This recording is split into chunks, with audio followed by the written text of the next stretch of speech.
Hello children, today I am going to explain to you chapter 1, the story of the past. Now you will be doing something very interesting.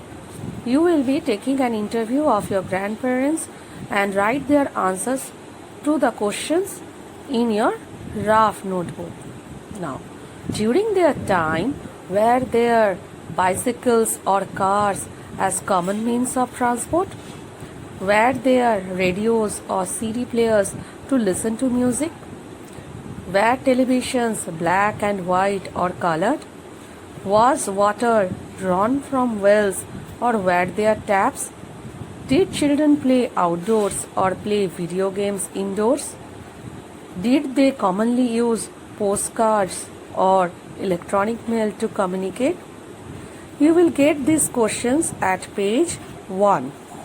Now, anything that tells us about the past or the events that took place in the past is called history. So, what is called history?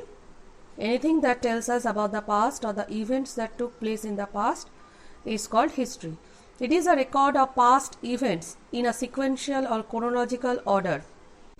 People who study history are called historians. Underline this. People who study history are called historians. Now, why do we need to study history? We need to study history because of the following reasons.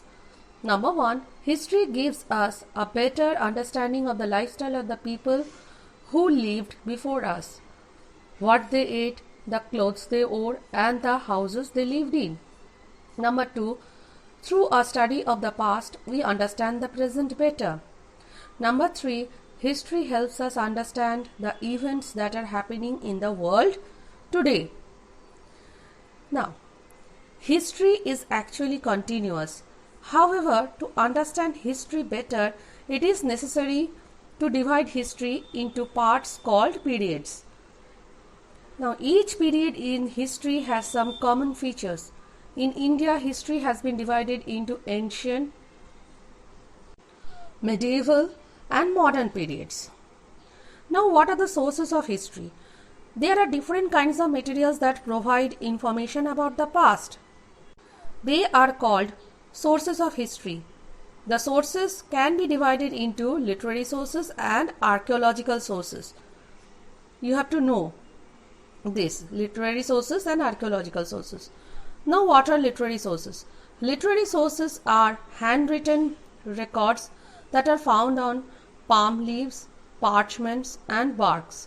Most of the literary sources in India were written in languages such as Sanskrit, Pali, and Prakrit. Tamil and Telugu were used in South India. Sometimes the written records were not in any language but were actually in the form of pictures and drawings.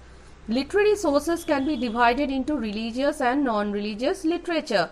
We have to know this. They can also be written records of foreign travelers and rulers. Most of the India's early literature is religious in nature.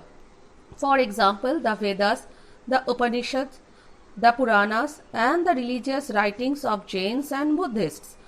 Some literature also consists of writings which are not religious in nature. And Kalidasa's For example, Avijanan Shakuntalam.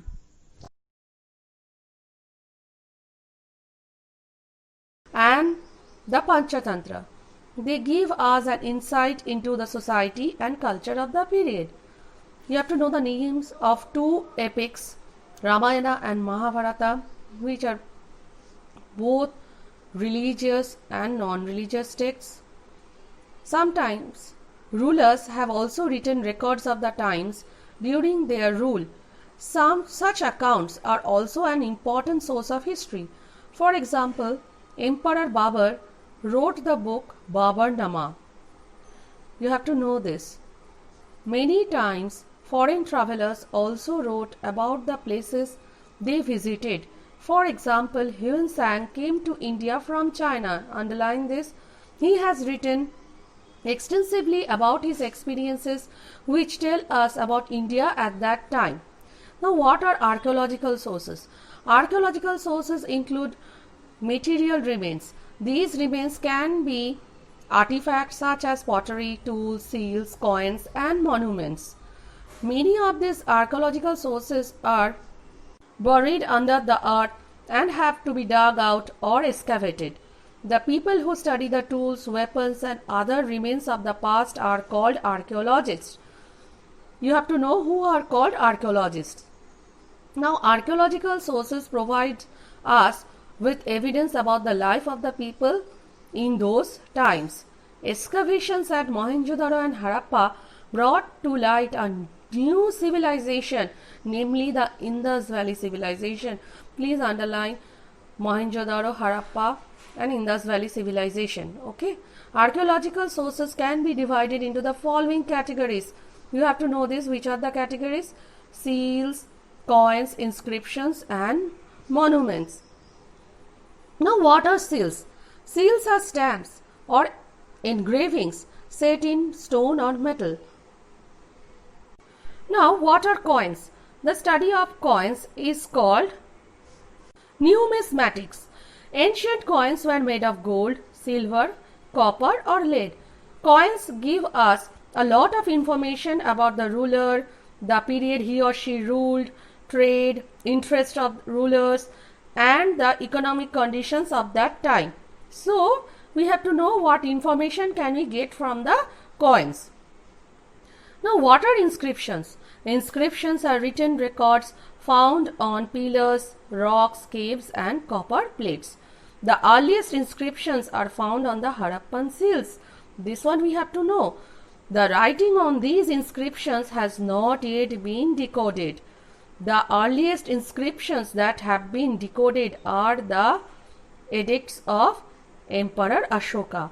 Inscriptions provide us with information about the names, titles of rulers, extent of the empire and royal orders.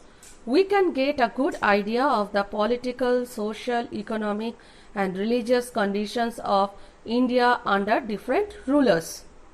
Now, what is the meaning of decode? Decode means to succeed in understanding the meaning of a message written in code. What are monuments? Monuments are historical buildings that provide us with visual evidence of the life of the people of early times. We learn about the materials used, the influences of other cultures upon our people, the economic condition of the empire, and the religious beliefs prevalent in those times. The Sanchi Stupa, Hawa Mahal and the Taj Mahal are some monuments in India. You have to know the names of some monuments in India. Now, why do we need to preserve historical sources? Preservation of historical sources is important. The study of history is only possible if we preserve the historical sources. The preservation of historical sources involved a great deal of time, money and efforts. Yet it is important to preserve the sources of history because of the following reasons. Now let's learn what are the reasons. History plays an important role in our daily lives. Our past teaches us many important lessons which influences our present decisions and affects our future. History helps us understand our cultures. This in turn helps us become good global citizens. Historical literature and architecture are a proof of the struggle and success achieved by our ancestors. They provide a connection to our past. Historical sites are a major tourist attraction. So the maintenance of these sites also provides jobs to many people. Our literary and archaeological sources give us a sense of pride in our culture and heritage. As citizens of this country, it is our duty to preserve this rich inheritance. We should take care of the monuments by not writing on them or disfiguring them. The government cannot preserve this rich heritage without our support. So children, I think this explanation will help you. You are going to learn the vocabulary and you are going to learn what is history, why should we study history, give the importance of coins in reconstructing history, what are the sources of history, then who are called historians, Okay? Thank you.